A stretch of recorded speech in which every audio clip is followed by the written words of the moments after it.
নাগনাগিনীর একমাত্র পুত্র আমি। পরিচয় বললে তুমি তাদের পরিচয় চিনবে না। তা তো বুঝলাম, কিন্তু হঠাৎ করে আমার গুহার সামনে আমায় যেতে সাহায্য করার কি মানে? আসলে বেশ কয়েকদিন দেখে তুমি একাই থাকো গুহার মধ্যে, আর সারাদিন অনেক পরিশ্রম করো।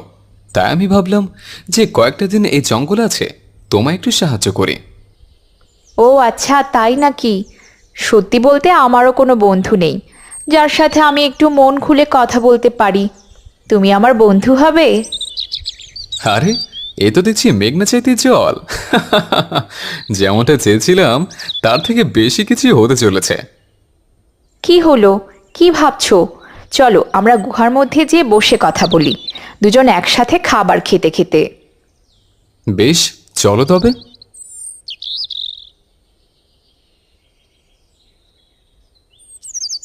এ কি ভুল করলো আমার ছোট্ট বোনটা!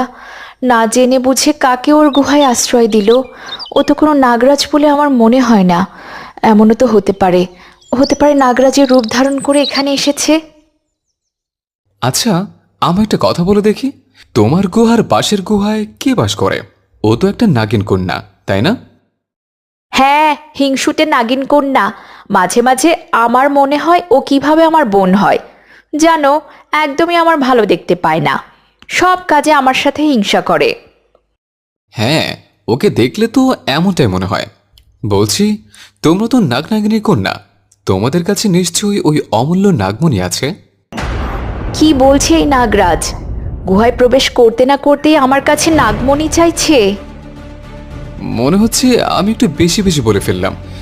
মানে আমি আসলে বলতে চেয়েছিলাম তোমার রক্ষা কবচ তোমার কাছে ঠিকমতো আছে কিনা। তুমি আবার আমাকে ভুল ভেবো না। না না, ভুল ভাবছি না। তুমি তো আমার বন্ধু, তোমার সাথে তো সব কিছুই বলা যায়। আসলে ওটা আমার বোন রিপার কাছেই থাকবে, হয়তো আমার কাছে নেই। ভুল করলাম, নাগিনী রূপার গুহায় গেলেই ঠিক করতাম।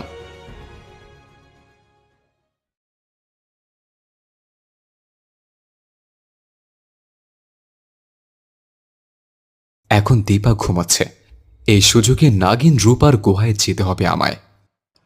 এই বলে জুয়েল নাগিন রিপার গুহায় চলে যায়।